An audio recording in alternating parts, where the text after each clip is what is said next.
ስጋ ሲከሳ ደግሞ ነፍስ ትወፍራለች። ሁለቱ እንደ ሚዛን ናቸው። አንዱ ሲወርድ ሌላው ይወጣል። እስቲ ራስህን ጠይቅ። ጠዋት ቁርስ በደንብ በልተህ ስትጸልይና ጠዋት በባዶ ሆድ ስትጸልይ ያለው ስሜት አንድ ነው? አይደለም። ለምን? ምክንያቱም ሆድ የእንቅልፍና የዝለት ምንጭ ነውና። በአፄ ገዳም አንድ አስደናቂ ታሪክ አለ። አንድ ቀን ለአባ መቃርስ አንድ ሰው እጅግ ያማረ በወቅቱ ያልታየ የላቲክ ወይን ዘለላ መጣላቸው። አባ መቃርስ ወይኑን ወደዱት፣ ሊበሉትም ፈለጉ። ነገር ግን ራሳቸው እንዲህ አሉ፣ ይህንን እኔ ከምበላው ለታመመው ወንድሜ ለአባ ጴጥሮስ ብሰጠው ይሻላል። ወይኑን ወደ አባ ጴጥሮስ ላኩት። አባ ጴጥሮስም ተደሰተ። ነገር ግን ከእኔ ይልቅ በጾም የደከመው አባ ማርቆስ ይብላው ብሎ ላከው። እንዲህ እያለ ያ ወይን በ12ቱም መነኮሳት ቤት ዞረ። ሁሉም ከእኔ ወንድሜ ይብላው እያለ ራሱን እየከለከለ ለሌላው ላከ። በመጨረሻም ወይኑ ተመልሶ አባ መቃርስ እጅ ገባ። አባ መቃርስ ወይኑን ሲያዩት አነቡ። ወንድሞቹ ያላቸውን ፍቅርና ራስን መግዛት ተመልክቶ እግዚአብሔርን አመሰገነ። ያንንም ወይን እርሱም አልበላው። ውድ ምዕመን፣ ጾም ማለት አለመብላት ብቻ አይደለም። ጾም ማለት እኔን የሚገዛኝ ፍላጎት የለም ብሎ ማወጅ ነው። ቅዱስ ባስልዮስ እንዲህ ይላል፣ ከምግብ ተለይቶ መቆየት ብቻውን ጾም ከሆነ አራዊትም ይጾማሉ። ምክንያቱም እነርሱ ብዙ ቀን ሳያገኙ የሚውሉበት ጊዜ አለና። የክርስቲያን ጾም ግን ፈቃድን ለእግዚአብሔር ማስገዛት ነው።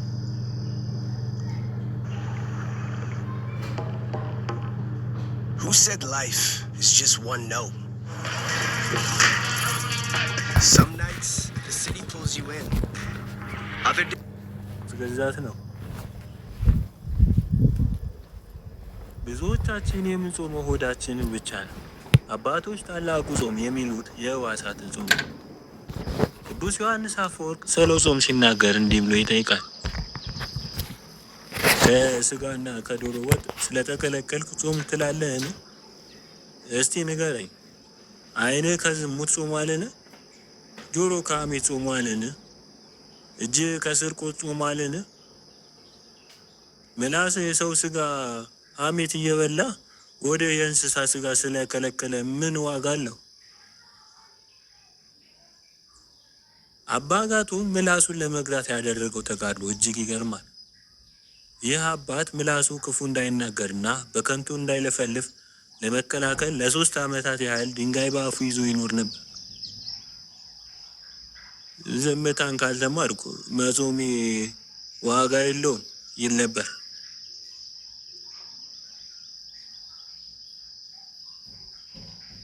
ወዳጄ፣ በጾም ወቅት ስልክህን ትጾማለህ? ዓይንህ ከማይረባ ፊልም ትጾማለህ? ነቢዩ ኢዩኤል ጾምን ቀድሱ ይላል። ጾምን ቀድሱ ማለት ጾሙን ለእግዚአብሔር ለዩት ማለት ነው። በጾም ወቅት የምናየው የምንሰማውና የምንናገረው ነገር መቀየር አለበት። ጾም ያለ ጸሎት የሬሳ ጾም ነው። አባቶች ጾምንና ጸሎትን የነፍስ 2 ክንፎች ይሏቸዋል። በአንድ ክንፍ መብረር የሚችል ወፍ አይተህ ታውቃለህ? አይቻልም። እንዲሁም ያለ ጾም ጸሎት አይነሳም። ያለ ጸሎትም ጾም ዋጋ የለውም። ደቀ መዛሙርቱ ጋኔንን ማውጣት ሲያቅታቸው ይህ ወገን በጾምና በጸሎት ካልሆነ በቀር አይወጣም አላቸው። ለምን? ምክንያቱም ጾም የስጋን ኃይል ያደክማል፣ ጸሎት ደግሞ የመንፈስን ኃይል ያጠነክራል። ጠላት ዲያብሎስ የሚገባው በስጋ በር ነው። በምቾት፣ በቅንጦት፣ በመጥገብ በር ነው። ጾም ይህንን በር ይዘጋዋል። አባ ዮሐንስ አፄ የሚባለው አባት አንድ ቀን ማታ እራት ልብላ ብሎ ሲዘጋጅ አንድ መነኩሴ መጥቶ አባቴ ሆይ መንፈሳዊ ነገር ንገረኝ አለው። እራት ሳይበላ ማውራት ጀመሩ። ሌሊቱም ነጋ። ጠዋት ላይ አባ ዮሐንስ ተነስቶ ራሱን እንዲህ አለው፣ ዮሐንስ ሆይ ነፍስ በመንፈሳዊ ምግብ ስትጠግብ ስጋህ ምድራዊውን እንጀራ ረሳው። ሲርብ ያንን ራብ ወደ ጸሎት ቀይረው። ጌታ ሆይ ወዲህ እንደራበው ነፍሴም አንተን ተርባለች በል። ያኔ ጾም ኃይል ያገኛል። ወዳጅ አንድ ነገር ልነግርህ እወዳለሁ። ጾም ስትጀምር ፈተና ይበዛብሃል። ይህ ምልክት ነው፣ ጥሩ ምልክት። ሌባ ወደ ባዶ ቤት አይገባም። ሰይጣን የሚፈትነው መንፈሳዊ ሀብት ማከማቸት የጀመረውን ሰው ነው። ልክ መጾም ስትጀምር የሚያስቆጣ ነገር ይፈጠራል። ወደ ይበጠበጣል፣ ምግብ ይጣፍጣል። ጓደኞችህ እንብላ ብለው ይጋብዙሃል። አባቶች ምን ይላሉ? ሰይጣን መጾምን ሲያይ የድሮ ኃጢአትህን እያመጣ ያስታውሳል። ተስፋ ሊያስቆርጥ ይሞክራል። አንተ ኃጢአተኛ እየጾምክ ምን ዋጋ አለው ይልሃል። በዚህ ጊዜ አባ ሙሴ ጸሊምን ታሪክ አስታውስ። አባ ሙሴ በጾም ወቅት ሰይጣን በዝሙት ጦር አጥብቆ ተፈታተነው። ሊቋቋመው አልቻለም። ወደ አባ ኤስድሮስ ሂዶ ነገረው። አባ ኤስድሮስም ወደ በረሃ ተመልከት። አባ ሙሴ ጸሊም ሲመለከት በምዕራብ በኩል ብዙ አጋንንት ቆመው አየ። አሁን ደግሞ ወደ ምስራቅ ተመልከት። አባ ሙሴ ጸሊም ሲመለከት እጅግ ብዙ ቁጥር ያላቸው ቅዱሳን መላእክት ተሰልፈው አየ። አባ ኤስድሮስም እንዲህ አለው፣ ተመልከት ሙሴ ሆይ፣ ከሚዋጉን ይልቅ የሚረዱን ይበዛሉ። በጾም ወቅት ብቻህን አይደለህም። ወዳጄ ጾምህ የጦር ሜዳ ነው። በረሃብ ሰዓት ሰይጣንን እየቀጣኸው እንደሆነ አስብ። የጾም መጨረሻው ምንድን ነው? ክንፍ ማውጣት ነው። ክንፍ ማውጣት። What does it mean to truly live life? It's growing your wealth your way and opening a world of international possibilities with status that travels with you.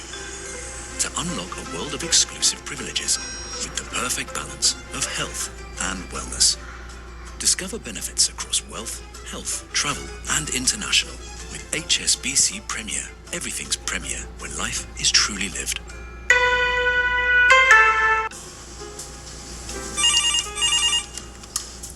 Front desk, how may I assist you? Hi, I was staying in room 203 and I think someone is using my streaming account. Our apologies for the trouble. The TV in the room will be checked immediately. Just a moment, please. Hello, how may I assist you? The moment my kid turned on the TV, some very inappropriate content popped up. That sort of thing can be traumatizing for a child. Seriously. I'm very sorry about that. It seems that the previous guest's account was still active on the TV. Why was the previous guest account still logged in? Our apologies. So you're saying that my personal information could still be left behind after I check out too?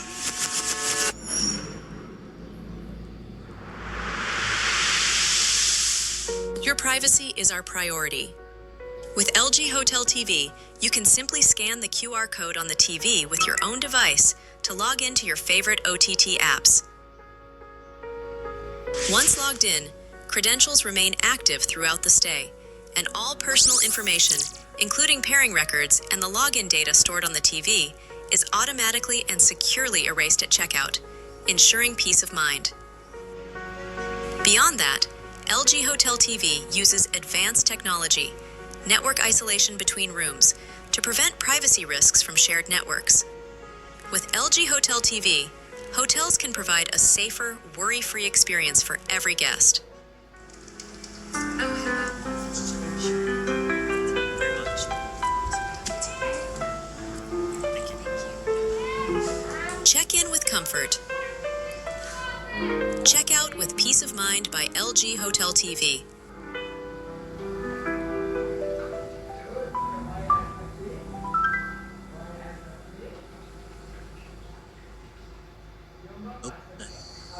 ያ ክንፍ ደግሞ ፍቅር ነው።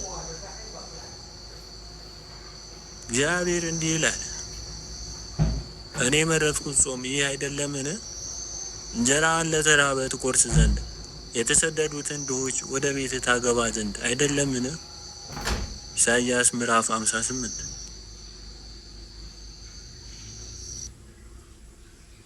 ከራስህ ቀንሰህ ለሌላው ካልሰጠህ ያደረግከው ነገር ጾም ሳይሆን ገንዘብ ቁጠባ ነው የሚሆነው። የጾም ትርፉ ለድሆች መድረስ አለበት። ቅዱስ ኒቆላስ ገና ሕፃን እያለ ሮብና አርብ የእናቱን ጡት አይጠባም ነበር ይባላል። እያደገ ሲሄድ ግን ጾሙን ወደ ምጽዋት ቀየረው። በድብቅ እየሄደ ለድሆች ወርቅ ይጥል ነበር። ጾም ልብን ያለሰልሳል። የራበው ሰው የተራበውን ሰው ስሜት ይረዳል። ዛሬ ስትጾም ቢያንስ የአንድ ቀን ምሳህን ዋጋ ለተራበ ሰው ስጥ። ያኔ ጾምህ በሰማይ መዝገብ ላይ ይጻፋል። ጾም የነፍስን ነጻነት የመመለሻ መንገድ ነው። ነገ ያለምንም እንከን ለእግዚአብሔር እሺ ማለት እንድንችል ዛሬ ለስጋችን እምቢ ማለትን የምንለማመድበት ትምህርት ቤት ነው። ስጋ ለነፍስ፣ ነፍስ ደግሞ ለፍቅር ትገዛ ዘንድ ያሰለጥነናል። ለዚህ ነው አበው ስለ ጾም ሲናገሩ ጾም ቅጣት ሳይሆን መድኃኒት ነው የሚሉት። የውስጣችንን ሕማማት የሚፈውስ ሕሊናን የሚያነጻ መድኃኒት። ቅድስት ቤተ ክርስቲያን ጾም ለጸሎት፣ ለንስሐ፣ ለቅዱስ ቁርባንና ለፍቅር ስራ ነፍስ እንደሚያዘጋጅ ምን ጊዜም ታስተምራለች። አንድ አጭር ታሪክ ልንገር። አንድ ወንድም ወደ አባ አንጦስ መጣና አባቴ ሆይ ከውስጥ የሚወጣው ክፉ ምኞት እንዴት መዋጋት ጀምራለሁ ሲል ጠየቃቸው። አባ አንጦስ በትዕግስት እያዩት እንዲህ መለሱለት፣ ታገስ፣ ራስን ለትንሽ ስራና ለጸሎት ስጥ፣ የትህትናን ስራ አጠብቅ፣ ዓይንህንና ምላስህን ግራ። ቀስ በቀስ ይህ ልምምድ ለትልቁ ተጋድሎ ያዘጋጃል። የአባቶቻችን ምክር እኮ የተወሳሰበ አይደለም። ምክንያቱ ልብ ቀላል ናትና ልብ የሚላት የዘወትር ስራን፣ ቋሚ ጸሎትን እና የትዕቢትን ልማድ ቀስ በቀስ መስበር ብቻ ነው። ጾም የትጋት ማሰልጠኛ ሜዳ ነው። የገዳም አባቶች ይህን የልቦና ትጋት ኔፕሲስ ይሉታል። ይኸውም አንድ ክፉ ሀሳብ ገና ሲጸነስ ማየት፣ ሳንከተለው ስሙን ለይቶ ማወቅና ወደ ጸሎት መመለስ ማለት ነው። በቅጥር በር ላይ የቆመ ዘበኛ ጠላት ከሩቁ ሲመጣ አይቶ ይዘጋጃል። ዘበኛው ከዘገየ ግን ጉዳቱ ከደረሰ በኋላ ነው። አባቶች የሚያስተምሩት ይህንኑ ነው።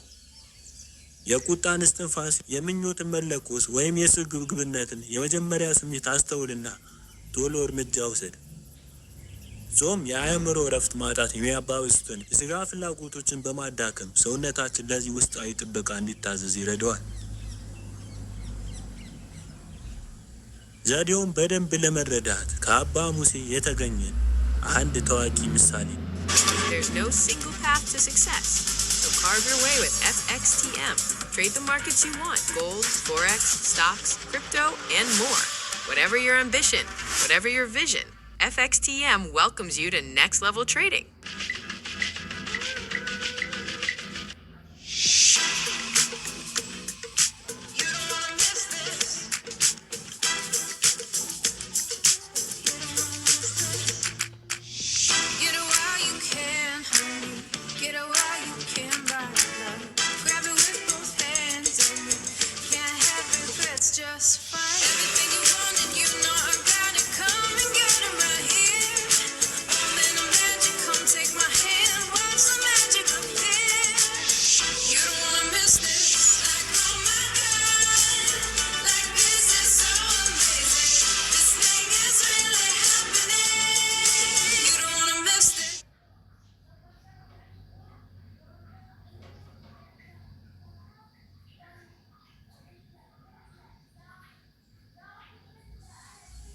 አንድ ወንድም በትዝታና በአሮጌ ኃጢአት ተጨንቆ ወደ አባ ሙሴ መጣ። አባ ሙሴም ይህን ወንድም ወሰዱና ከአንድ ውሃ የማሰሮ ወደ ገበታ ውሃውን ደጋግሞ እንዲገለብጥ አደረጉት። ውሃው እስኪጠራ ድረስ። ከዚያም እንዲህ አሉት፣ ክፉ ነገሮች ቦታ እንዳያገኙ ልብን በጸሎት በቅዱሳት መጻሕፍትና በበጎ ሥራ ሙላው። ይህ በተግባር የሚታይ ሕግ ነው። መልካሙን በመሙላት ክፉን ማስወገድ። ጾምም የዚህ አካል ነው። ስንጾም ለጸሎት፣ ለንባብ እና ለምግባር የሚሆን ጊዜና ፍላጎት እናገኛለን። ልብን በአዲስ ነገር በመሙላት አሮጌውን የሥጋ ምኞት እናስወጣለን።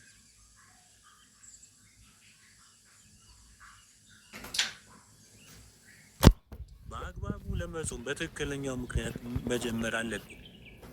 ትዕቢት ውጫዊውን ጾም ያበላሸዋል። ለመመስገን ብሎ የሚራብ ሰው ገና ሳይጀምር ጾሙን አበላሽቶታል። አባቶች ይህን ደጋግሞ ይናገራሉ። በትህትና ጾም፣ ለታይታ አታድርግ። ጾም በአንተና በፈጣሪ መካከል የሚደረግ ምስጢር ነው። የተዘጋውን የልብህን ክፍል የሚቀድስ ስውር ስርዓት።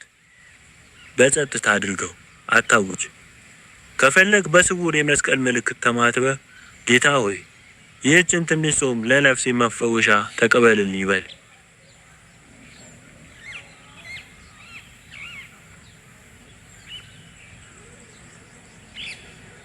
ታዲያ አንድ ክርስቲያን ሲጾም በተግባር ምን ማድረግ አለበት? አንደኛ፣ ራስን ለስርዓት ለቀኑን አስገዛ። ስርዓት ቀኑን በልክ ስለሚመራው ጾም ባዶ መራብ ብቻ ሳይሆን ወደ እግዚአብሔር የተቀረጸ ሕይወት ይሆናል። ጠዋት ቀደም ብለህ ተነስ። ቋሚ ጸሎት ይኑርህ። ጠዋትና ማታ መዝሙር ድገም። እንደ አቅምህ መጹት። አባቶች ጾምን ከጸሎት ከስራና ከልግስና ጋር አስተሳስረው ሙሉ ያደርጉት ነበር። ይህ ስታደርግ ጾም አመጋገብ ሳይሆን ሕይወት ይሆናል። አንድ ወንድም ነበር። አብዝቶ ይጾማል፣ ነገር ግን ንዴቱን አይተውም ነበር። ጾም እንዳልጠቀመው እያማረረ ወደ አንድ አረጋዊ መጣ። ሽማግሌውም እንዲህ አሉት፣ ስትጾም ማን ያስተውልሃል? እግዚአብሔር ያስተውልሃል። ነገር ግን ቁጣን ካልተውክ የጾምን ምግብ ለትዕቢት ሰጠኸው ማለት ነው። የዋህነት የሌለው ጾም ዘይት እንደሌለው ባዶ መብራት ነው። ስለዚህ ሁልጊዜ ጾምን ከትህትና ጋር አጣምሩ። ራስን ዝቅ አድርገህ በተሰማ ቁጥር ጾሙ ይበልጥ ይፈውስሃል። ስንጾም ሰውነት ረጋ ይላል፣ አእምሮም ይህችን አጭር ጸሎት ቀስ አባቶች በጾም ወቅት አብዝተው የሚጸልዩ ጌታ ኢየሱስ ክርስቶስ ሆይ ማረኝ ከመብላት የጸሎት ካተነፋፈስ ስቃል ይዋሃድ። ልብህ በተንሸራተተ ቁጥር የምትይዝበት ገመድ ይሁንህ። ጾም መራብን መለማመድ ነው። የምድሩን እንጀራ ብቻ መተው ሳይሆን የሰማዩን እንጀራ መራብ ነው። በቤተ ክርስቲያን ስርዓት ጾም ወደ ቅዱስ ቁርባን የሚደረግ ጉዞ ነው። ከቅዱስ ቁርባን በፊት የጾም ጊዜ የምትደነግገው ልብ ይዘጋጅ ዘንድ ነው። አንድ ታሪክ አለ።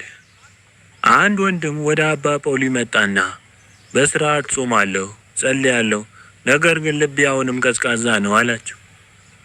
አባ ጳውሊ መለሱለት፣ ልብህ ሲቀዘቅዝብህ ሁለት ነገር አድርግ።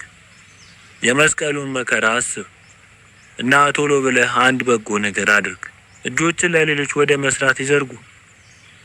የአባ ጳውሊ ምክር ሁለት እውነቶችን ያሳያል። የውስጥ መስጦንና ፈጣን ተግባርን። ጾም ወደ ምሕረት ስራ መምራት አለበት። የራስን ራብ የሚፈውሰው የተራበን በማብላት ነው። ጥማትም የሚረካው የተጠማን በማጠጣት ነው። ስለዚህ ጾም የግል ብቃት ማሳያ ሳይሆን የፍቅር ልምምድ ነው። አባቶች ስለ ጾም ንጽጽር ያስጠነቅቁናል። አንድ አባት እንዳሉ ጾማችን ከሌላ ሰው ጋር ካወዳደርን ገና ሳንጀምር ተሸንፈናል። እያንዳንዱ ነፍስ የራሱን መንገድ አለው። ጾም ትንሽ ቢሆንም እንኳ በቅንነትና በትህትና ከሆነ እንደ ሽፍታ ወርቅ ውድ ነው። ከታመምክ ጾም ሊቀል ይችላል። ጠንካራ ከሆንክ ልትገፋ ትችላለህ። ነገር ግን ሁልጊዜ ከአባቶች ምክር ጋር ይሁን። አባቶች መነኮሳትን በታዛዥነት እንዲጾሙ የሚያደርጉት ትዕቢት እንዳያድግባቸው ነው። ስንታዘዝ ጾሙ የትህትና ፍሬ ያፈራል። እስቲ አሁን እንደ አብይ ጾም ያሉ ረጃጅም አጽዋማትን እንዴት እንደምንዘጋጅ እንዴ በንስሐ ጀምር። ልብን ለእግዚአብሔርና ለንስሐ አባት በመክፈት ወደ ጾም ግባ። ንስሐ እንደ መብራት ማጽዳት ነው። ጸሎት እንዲበራ ህሊናን ያጠራል። ከንስሐ በኋላ እቅድ አውጣ። ምን ያህል ቀንሳለሁ? ምን አይነት መጽሐፍ አነባለሁ? የትኞችስ ቀናትስ መጸውታለሁ ብለህ ወስን። ስርዓት ልብን በመንገዱ ላይ ይጠብቃል።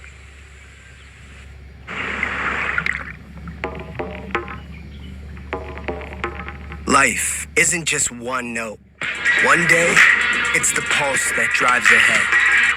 The next በመንገዱ ላይ ይጠብቃል። ይሁን እንጂ ፈተናን ጠብቅ። በምጾምበት ጊዜ ጠላት አብዝቶ ይፈትናል። በስጋ ስትደክም አእምሮ እንደሚሳል ስለሚያውቅ ነው። አትደነቅ። ይህ የስልጠናው አካል ነው። በገዳም የሚኖሩ አባቶች በኃይለኛ ሀሳቦች ይፈተኑ ነበር። ነገር ግን ወደ ጸሎታቸውና ወደ ስራቸው ይመለሱ ነበር። ንቁ ሁን። ሀሳቡን አታስተናግደው። ስሙን ለይተህ እወቀው። እንደ ደመናም እንዲያልፍተው ወደ ጸሎት ተመለስ። ቅዱስ ዮሐንስ አፈወርቅ መንፈሳዊ ሕይወት እንደ መሰላል ነው ይላል። እያንዳንዱ ደረጃ ትንሽ ትሩፋት ነው። መተው፣ ትህትና፣ ትዕግስት። ነፍስ ቀስ ብላ እንድትወጣ ይመክራል። ጾም የዚያ መሰላል አንድ እርከን ነው። አንድ የወደቀና የተነሳ ሰው ታሪክ እንገርህ። በጾም የታወቀ አንድ ወንድም በታላቅ ኃጢአት ወደቀና በአፍረት ሸሸገው። በመንፈስ ታመመ። በመጨረሻም ወደ አንድ አባት መጣና ሁሉንም ተናዘዘ። አባቱም እንደገና እንዲጀምር ነገሩት። ጾም